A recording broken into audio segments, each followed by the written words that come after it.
Hello students, कैसे हैं आप सभी। होपफुली बहुत बढ़िया होंगे। आप लोगों की एग्जाम की प्रिपरेशंस भी बहुत मस्त चल रही होगी, राइट। आज हम ये जानने वाले हैं कि आपके बोर्ड एग्जाम्स में आपकी आंसर शीट्स कैसे चेक होती हैं।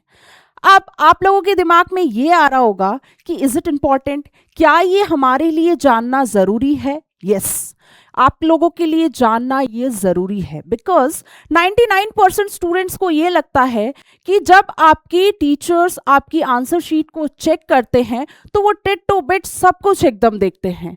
No, the answer is no. आपने क्या रिलेवेंट पॉइंट्स लिखे हैं, कितने यहाँ पर इंपॉर्टेंट पॉइंट्स, कीवर्ड्स को कितना आपने हाईलाइट किया है, कितने आपने अननेसेसरी पॉइंट्स आपने कितने लिखे हैं।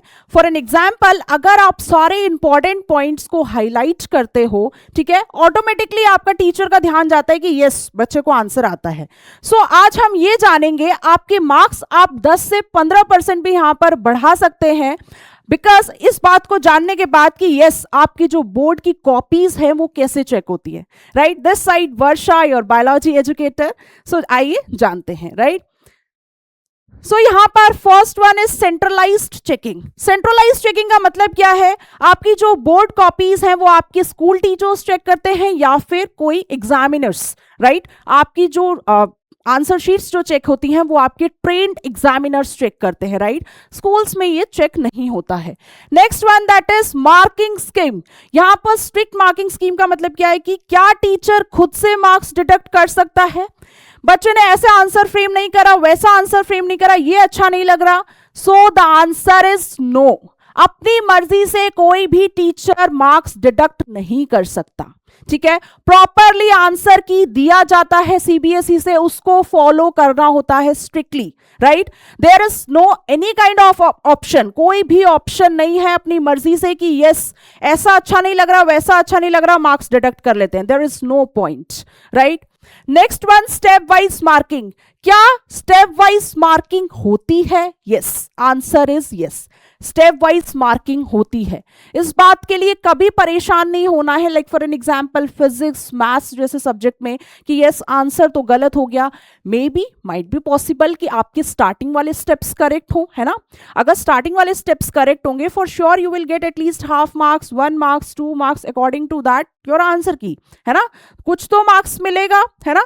तो स्टेप वाइज मार्किंग है। डरना नहीं है कि हाँ, मतलब मैं क्या लिखूं, कैसे लिखूं, पूरा आंसर रॉन्ग हो जाएगा, 5 नंबर का है, पूरे 5 नंबर चले जाएंगे। नहीं, बिना डरे यहां पर आप सॉल्व करेंगे।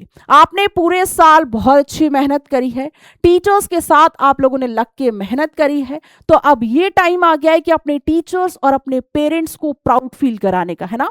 बिना पैनिक हुए आप अपने क्वेश्चन सॉल्व करेंगे, right. Next one that is power of presentation. Does presentation matter? Yes, it matters a lot.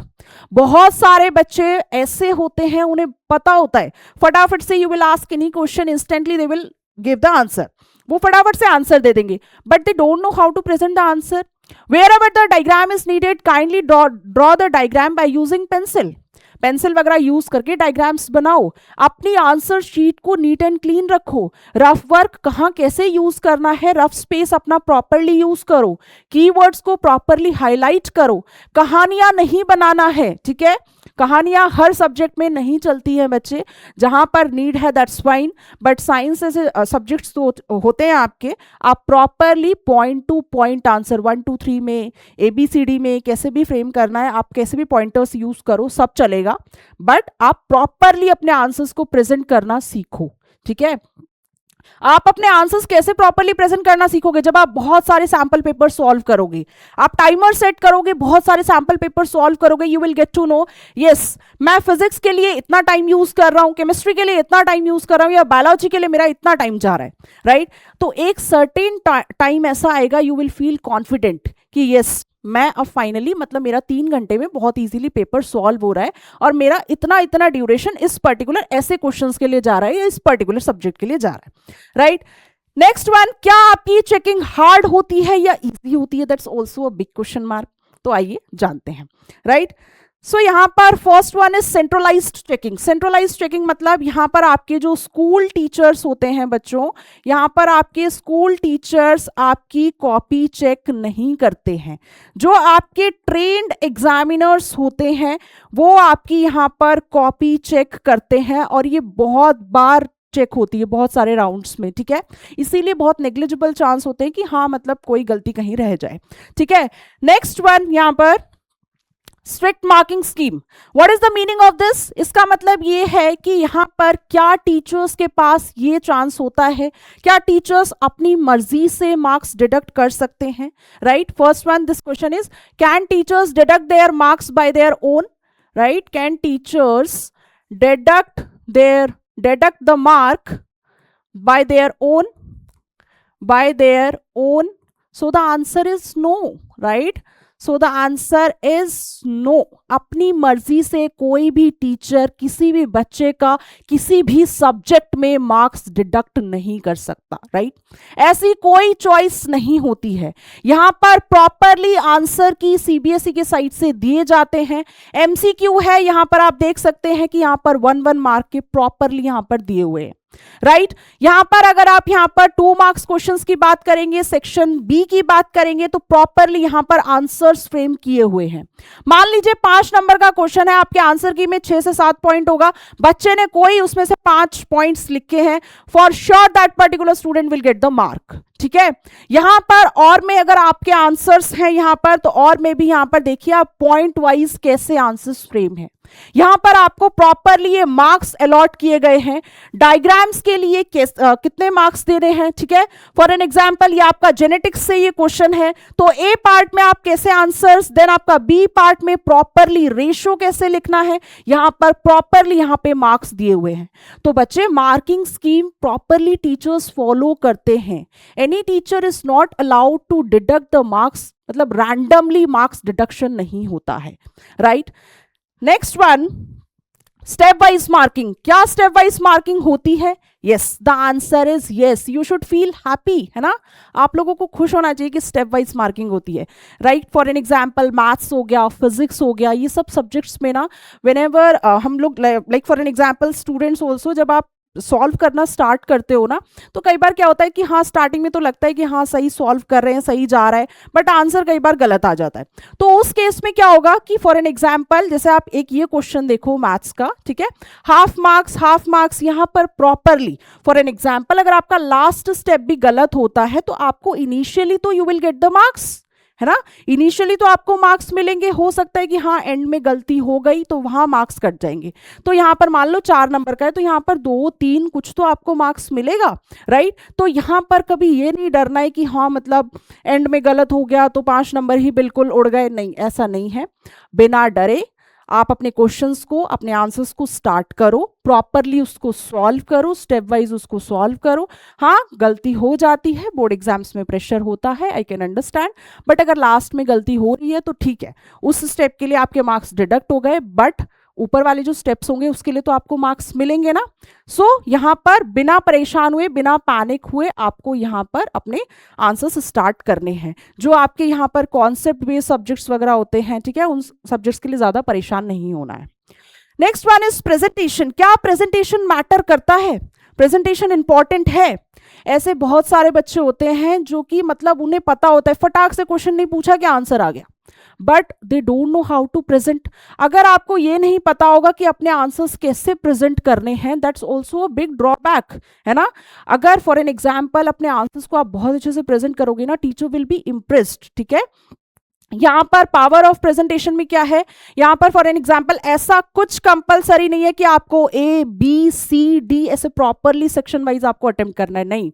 आप अगर फर्स्ट सेक्शन यहाँ पर सी लेते हो, देन उसके बाद यहाँ पर ए लेते हो, that is absolutely fine, no issues. आप देन यहाँ पर डी लेते हो, that is absolutely fine, but उस पर्टिकुलर सेक्शन के आप सारे क्वेश्चंस यहाँ पर कंप्लीट करो। ऐसा बिल्कुल हौच पौच नहीं करना है, एक सेक्शन इसका क्वेश्चन उसमें, इसका क्वेश्चन इसमें, ऐसे करके सेक्शंस इंटरचेंज करके क्वेश्चन नंबर डाल लिया, कहीं आगे पीछे कर दिया, नहीं। एक बात हमेशा याद रखना, टीचर को जितना ज्यादा टाइम लगेगा while checking your answer sheet, more chances, more possibilities are there you will get the low marks. ये बिल्कुल यहाँ पर ट्रू स्टेटमेंट है, बिल्कुल सही है प्रैक्टिकली, कि मतलब अगर टीचर को बहुत ज़्यादा ढूंढने में चीज़ें लग रही, टाइम लग रहा है कि ये वाला आंसर कहाँ लिखा है, वो वाला आंसर कहाँ लिखा है, तो यहाँ पर टीचर इरिटेट हो जाता है, मार्क्स कम मिलने के चांसेस ज़्यादा बढ़ जाते हैं। जितनी जल्दी आपका यहाँ पर आंसर शीट चेक होगा, चांसेस है कि आपको उतने अच्छे मार्क्स मिलेंगे। फटाफट यहाँ पर क्या करना है कि लाइक फॉर एन एग्जाम्पल, जहाँ डायग्राम्स की नीड है, ठीक है, वहाँ पर पेंसिल यूज करो, यूज पेंसिल, प्रॉपरली डायग्राम्स को यहाँ पर लेबल करो। Nobody is going to entertain बच्चा कि मतलब हाँ आपने बहुत सुंदर सा एकदम डायग्राम बहुत अच्छा सा बनाया बट आपने लेबलिंग नहीं करी, देयर इज नो पर्पस, कोई मतलब नहीं बनता यहाँ पर। यहाँ पर आपको प्रॉपरली डायग्राम नॉर्मली बनाओ that's fine, but diagram properly label करो। स्केच पेन या फिर कलरफुल पेन, स्पार्कल पेन, पता नहीं बहुत सारे पेन्स आते हैं, वो सब यूज नहीं करना है, ठीक है, कलाकारी यहाँ पर नहीं करनी है। Next one that is rough page. यहां पर रफ के लिए यहां पर आप लास्ट वाला जो है, यहां पर लास्ट पेज आप यूज करेंगे। यहां पर जैसे कुछ बच्चे होते हैं कि यहाँ पर साइड में ऐसे ना मार्जिन्स टाइप से बना लेते हैं और यहाँ पर आप ऐसे रफ वर्क स्टार्ट कर देते हो, ये थोड़ा सा ना मतलब अच्छा नहीं लगता है, मतलब प्रेजेंटेटिव नहीं लगता है।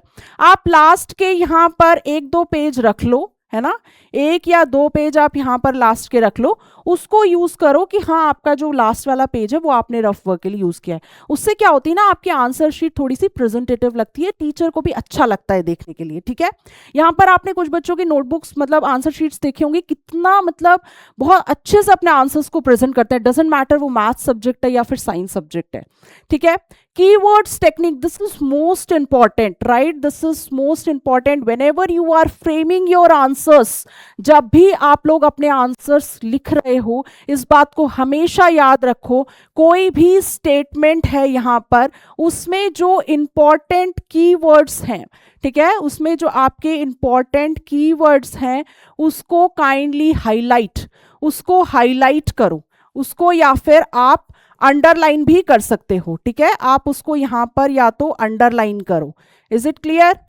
अंडरलाइन, जब आप उसको अंडरलाइन करोगे या फिर जब आप उसको यहां पर हाईलाइट करोगे तो यहां पर ऑटोमेटिकली एक टीचर का जो है ध्यान जाता है, राइट, तो ऑटोमेटिकली आपको मार्क्स अच्छे मिलेंगे। कहानियां बनाने की बजाय यहाँ पर पॉइंट टू पॉइंट लिखो, पॉइंटर्स में आप कुछ भी यूज कर सकते हो, ठीक है, फॉर एन एग्जाम्पल ये आपकी मर्जी है, आपने 1 2 3 ऐसे कर लिया, या ABC, या फिर आपने रोमन नंबर्स वाले जो होते हैं वो आपने यूज कर लिया, दैट्स अप टू यू, उसमें सब चलेगा, बट हाँ आपका जो आंसर है वो अप टू मार्क होना चाहिए। NCERT फॉलो करो, अगर जो भी आप स्टेटमेंट्स लिख रहे हो वो मीनिंगफुल होना चाहिए, for sure you will get the marks, right. Teachers को कभी कोई ऐसा मजा नहीं आता कि हाँ आपके मार्क्स इंटेंशनली कोई भी टीचर कट करेगा, डिडक्ट करेगा, राइट। हार्ड और इजी चेकिंग, यहां पर आपकी हार्ड होती है या फिर इजी चेकिंग होती है, तो यहां पर बच्चे अगर हम यहां पर प्री बोर्ड्स और बोर्ड्स को कंपेयर करें, अगर आप लोग यहां पर प्री बोर्ड्स में, अगर आप प्री बोर्ड्स में यहाँ पर 60 to 70% यहाँ पर स्कोर कर रहे हैं, तो यहाँ पर बोर्ड्स में बिल्कुल चांस है कि आप आराम से 80 to 90% स्कोर कर सकते हैं, राइट। यहाँ पर आपकी प्री बोर्ड्स में यहाँ पर स्ट्रिक्ट, यूजुअली आपकी यहाँ पर स्ट्रिक्ट चेकिंग होती है, बट यहाँ पर आपकी इजी मॉडरेट चेकिंग होती है, ठीक है। तो इस बात से बिल्कुल परेशान नहीं होना है कि हाँ हमारे प्री बोर्ड्स में इतने मतलब इतने कम मार्क्स आ रहे हैं तो बोर्ड्स में हम कैसे स्कोर करेंगे, नहीं। अगर आपके प्री बोर्ड्स में आप यहाँ तक भी पहुंच रहे हो, मैं एक रफली एक एवरेज मतलब एक रफ डेटा यहाँ पर एज्यूम कर रही हूँ कि आप आराम से यहाँ तक पहुंच सकते हैं, थोड़ी मेहनत करेंगे और एग्जाम का लेवल भी थोड़ा सा वेरी करता है, ठीक है। लास्ट वन, यहां पर अगर मैं यहां पर एक एवरेज स्टूडेंट्स के लिए अगर मैं यहां पर एक टिप दूं, जो एवरेज स्टूडेंट्स होते हैं, मान लीजिए उनको कोई आंसर में बहुत डाउटफुल है, ठीक है, उनको नहीं पता कोई भी क्वेश्चन है और वो काफ़ी ज़्यादा यहाँ पर उनको डाउटफुल है, तो ऐसे केस में आप डोंट स्किप, उसको आप स्किप नहीं करेंगे। यहां पर at least kindly write down the answer in paragraph form, कुछ भी काइंडली राइट द आंसर्स, ठीक है, इन पैराग्राफ फॉर्म या फिर पॉइंट्स में, कैसे भी करके आप यहां पर अटेम्प्ट करो, ठीक है, अटेम्प्ट करो, कभी भी डायरेक्टली आप स्किप नहीं करोगे, ठीक है। यहाँ पर कोई भी क्वेश्चन आपको स्किप नहीं करना है। आपकी बच्चे सबसे बड़ा एडिशनल पॉइंट यहाँ पर क्या है कि स्टेप मार्किंग है। स्टेप मार्किंग आपका ये बहुत बड़ा एडिशनल पॉइंट है, ठीक है। मान लीजिए कोई पैराग्राफ आप लिख रहे हो, उसमें से 1 2 3 कुछ तो पॉइंट यहाँ पर करेक्ट होगा, टीचर एटलीस्ट टीचर को एक चांस तो मिलेगा कि हाँ मतलब 1 नंबर 2 नंबर कुछ तो वो मार्क्स दे पाएगा, राइट। सो यहाँ पर कोई भी क्वेश्चन आपको स्किप नहीं करना है। टॉपर्स कभी भी कोई भी क्वेश्चन यहाँ पर स्किप नहीं करते हैं, राइट। सो आज आप लोगों को आइडिया लग गया होगा कि यहाँ पर जो आपके बोर्ड्स में यहाँ पर आपके आंसर शीट्स वगैरह कैसे चेक होती है, ठीक है, प्रॉपरली कैसे क्या पैटर्न फॉलो किया जाता है। नर्वस नहीं होना है, पैनिक नहीं होना है, परेशान नहीं होना है। डजेंट मैटर आपका कोई भी सब्जेक्ट के बोर्ड्स हैं, आप लोगों ने पूरे साल बहुत अच्छे से मेहनत करी है। Be proud for your self always, कभी भी अपने आप को डाउन फील नहीं कराना है, ठीक है, हमेशा मोटिवेटेड फील करो। यही टाइम है जब आप अपने पेरेंट्स, आप अपने टीचर्स को प्राउड फील कराएंगे। मिलते हैं नेक्स्ट क्लास में। Till then keep learning and take care. Thank you.